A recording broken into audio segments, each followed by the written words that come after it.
Selamat pagi, selamat siang, selamat sore, dan selamat malam, tergantung kapan Anda menonton acara ini. Selamat datang di Mojok Mentok, sebuah acara yang akan merangkum berita yang terjadi selama sepekan terakhir. Tentu saja dibawakan secara cerdas, tangkas, dan terengginas oleh saya sendiri, Agus Mulyadi.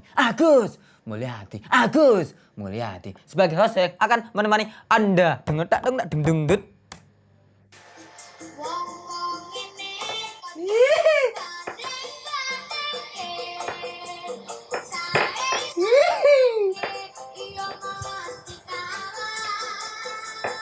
Manchester United menelan kekalahan dalam pertandingan pembuka Premier League musim 2022-2023 pada Minggu 7 Agustus 2022 lalu.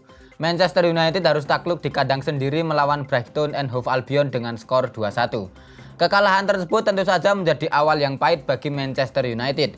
Maklum saja, dalam pertandingan-pertandingan pramusim, Manchester United tampil sangat baik di bawah komando pelatih baru mereka, Erik ten Hag. Banyak yang berekspektasi Manchester United akan tampil garang musim ini dengan gaya permainan pressing ketat ala Ten Hag. Maka tak heran jika kekalahan di awal musim ini langsung menjadi debut liga yang menyakitkan bagi Ten Hag. Dalam konferensi pers pasca pertandingan, ia pun tampak marah dengan permainan timnya. Apalagi lawan yang mengalahkan mereka adalah Brighton and Hove Albion, tim yang di musim lalu sempat mengalahkan mereka 4-0.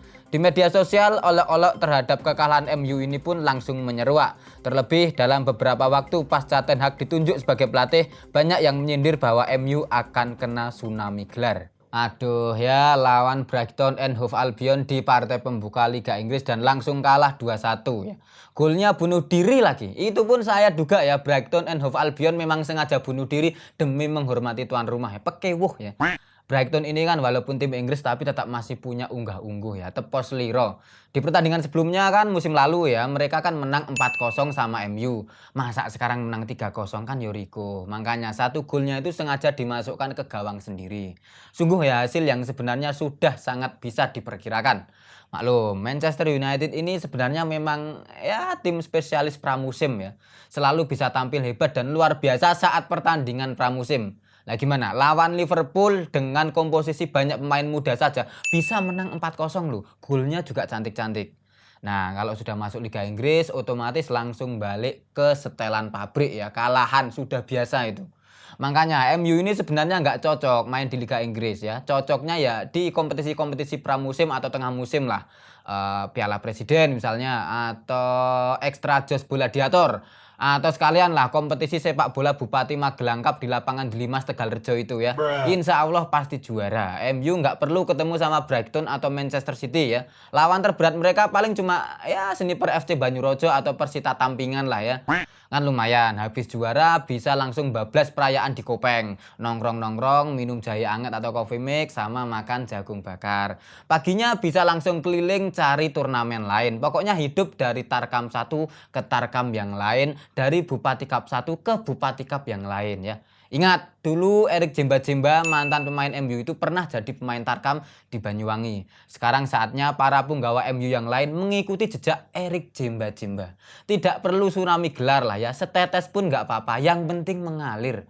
Konsisten loh. Soal piala itu kan perkara mudah. Piala Bupati Cup itu kan ya tetap piala juga. Dan ingat, Indonesia itu punya 416 bupati Pak.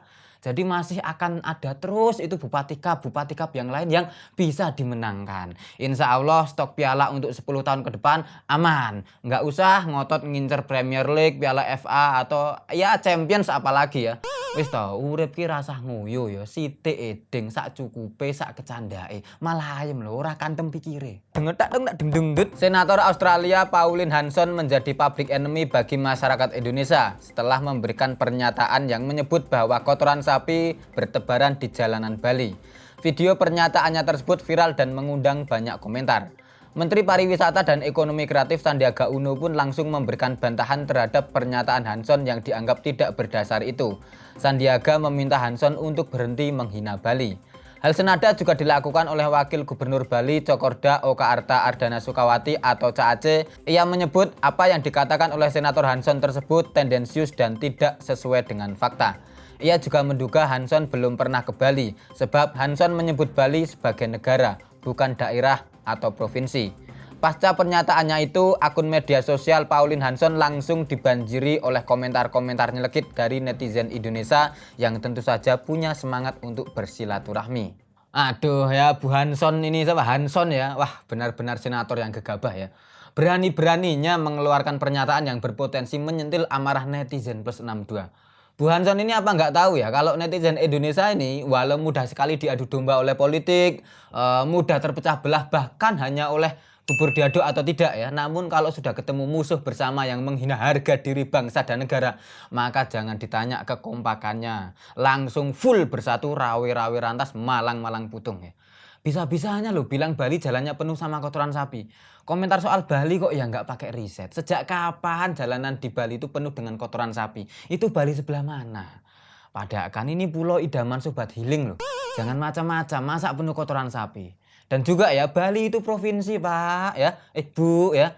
Bukan negara, negaranya itu Indonesia ya. Dan jalanan Indonesia juga nggak penuh sama kotoran sapi ya. Satu-satunya yang ada di banyak jalan Indonesia itu ya cuma ya pelang rumah makan Pring Sewu lah.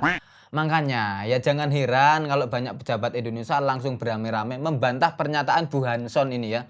Selain itu, ya nggak heran juga jika akun media sosial Bu Hanson ini langsung penuh dengan mutiara-mutiara hikmah dari segenap akun-akun netizen Indonesia yang bijak bestari. Dalam waktu singkat, akun Bu Hanson langsung menjadi gembira loka yang penuh dengan fauna-fauna pilihan.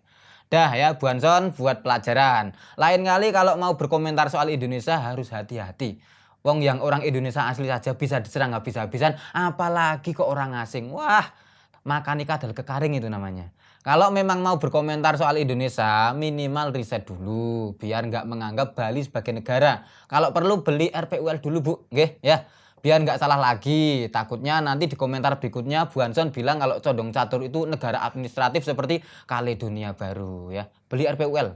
Oh ya, RPUL itu covernya warna merah Bu ya, jangan salah. Kalau warnanya hijau itu namanya RPAL ya. Merah pun harus yang tebal Bu. Soalnya kalau yang tipis itu namanya kawruh basa Jawa. Begitu Bu, monggo. Semoga tercerahkan. Dengetak dong, dengdut. Konser perayaan ulang tahun ke-10 JKT48 berlangsung meriah. Konser bertajuk JKT48 10 Anniversary Concert Heaven yang digelar pada Sabtu 6 Agustus 2022 lalu di Istora Senayan tersebut sukses memberikan hiburan dan kejutan bagi para penonton yang hadir. Konser tersebut menampilkan ratusan member JKT48 dari generasi pertama hingga generasi 10. Tak pelak, ribuan penonton fans berat JKT48 pun tak henti-hentinya bersorak lengkap dengan gerakan ayunan lightstick di tangan mereka. Terlebih saat lagu anthem JKT48 Heavy Rotation dibawakan. Desain panggung yang megah, kostum yang menawan, serta tampilnya member-member legendaris termasuk mereka yang sudah lulus seperti Nabila Ayu, Jessica Firanda, sampai Melody membuat konser ulang tahun itu menjadi perbincangan yang meriah bahkan sampai trending di Twitter.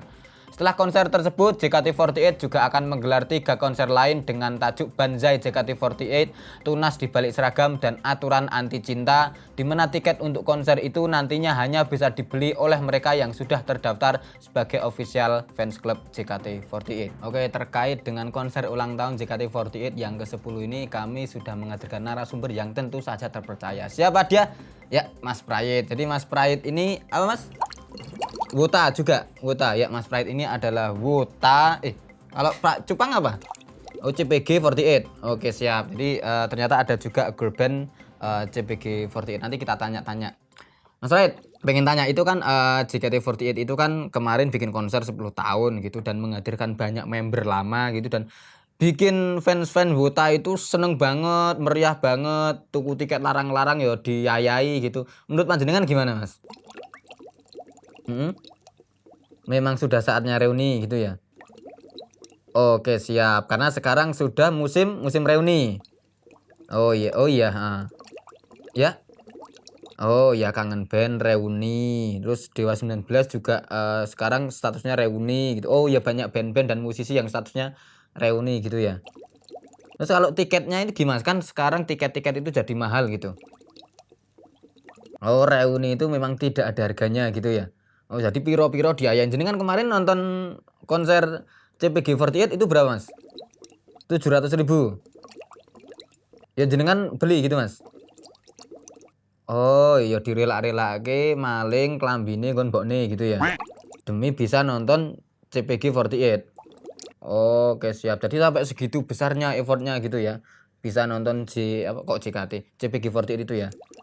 Harapan panjenengan kepada JKT48 Mas atau fans-fans JKT48 lain gitu. Tetap dukung idolnya gitu sampai liang lahat gitu ya. Oke, siap. Pokoknya pecah gesang derek JKT48 ngoten. Oke, siap. Terima kasih Mas Prait. Ya, begitulah obrolan saya dengan Mas Prait terkait dengan konser 10 tahun JKT48 ya. Obrolan saya barusan dengan Mas Prait sekaligus menjadi pungkasan episode Mojok Mentok kali ini. Sampai jumpa di episode berikutnya, tentu saja dengan narasumber yang jauh lebih kompeten dan jauh lebih terpercaya. Sampai jumpa. Mas ning konser nggon apa CPG48 kuwi bare oleh rokok bareng ngono ora? Nunggu jebolan ngono ya ono sing nunggu jebolan ngono. Oh, gak ono. Oh, disiplin. Oh, Jepang lah disiplin gitu ya. Ora kaya menungso kene ya nunggu jebolan, nek biyen nunggu jebolan ya. Nek ora gandeng wong tuwa biasane ya. Kaya nonton bal-balan ngono ya. Oh, ning dunia Jepang gak ono ya. Oh, siap. Kong ini ke dibanding ke banding.